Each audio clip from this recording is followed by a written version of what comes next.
Hello everybody.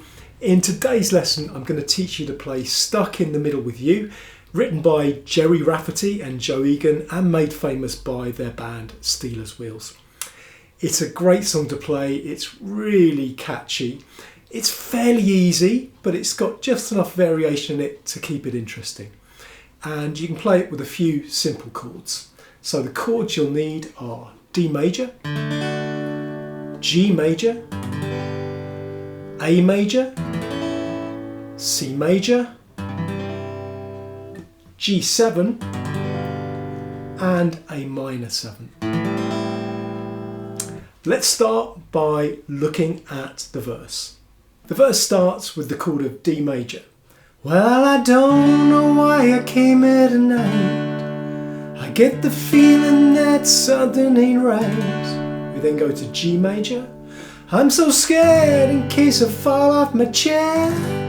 Back to D major.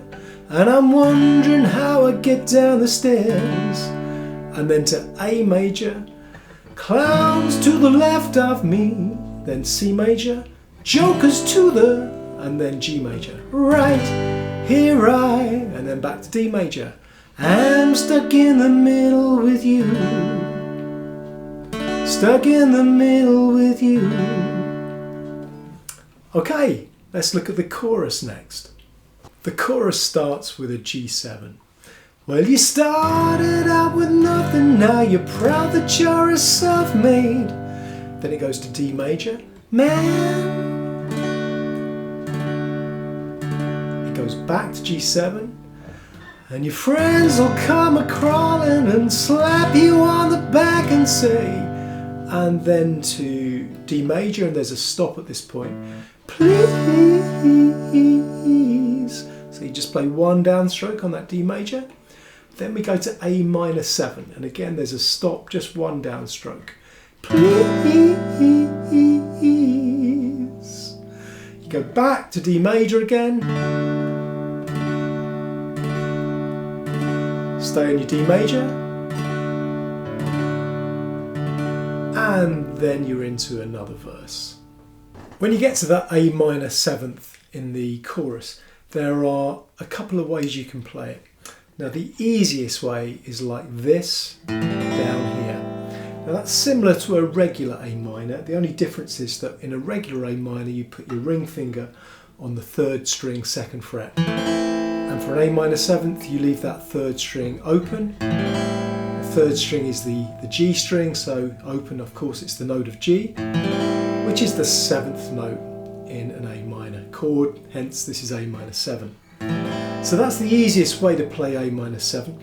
I slightly preferred the bar version of A minor 7 at the 5th fret here, which is like this, so you're barring all the strings and you've just got your ring finger on the 5th string 7th fret. That's a little bit more difficult, particularly if you're new to bar chords, but I sort of prefer the timbre of that personally in the context of the song. Let's look at the strumming pattern for this now then. There's a really cool strumming pattern we can use involving some damping. I'm going to play it for you first at full speed and then I'll slow it down and teach you how to do it. But first of all, here it is full speed. This is what you're aiming for.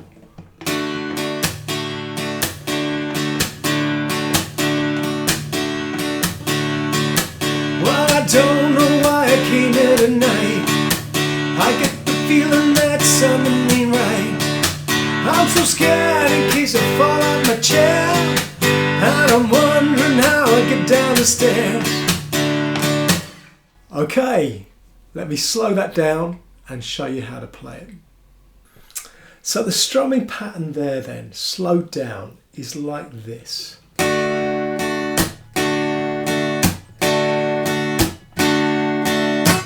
Now, what we're doing there is we're doing 2 upstrokes with our pick, focusing on the treble strings, strings 3, 2, 1, a bit of 4 maybe, and then we're doing a downstroke. But the downstroke we're combining with damping with our right hand, so we get this effect.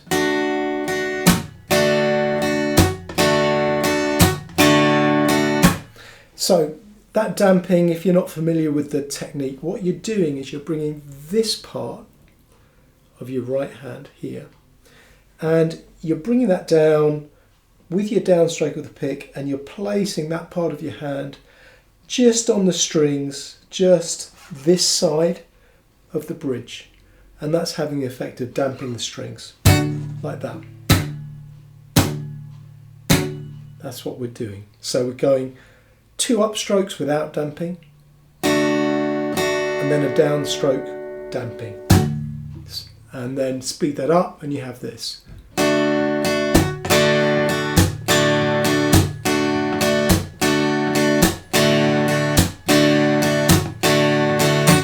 So it's a very percussive effect. Have a little practice of that now with me. I'll count you in, give you a count of 4, and then we'll do it together fairly slowly. Remember, up, up, down. We're concentrating on the treble strings on the ups, and on the down we're damping with our right hand. So 1, 2, 3, 4.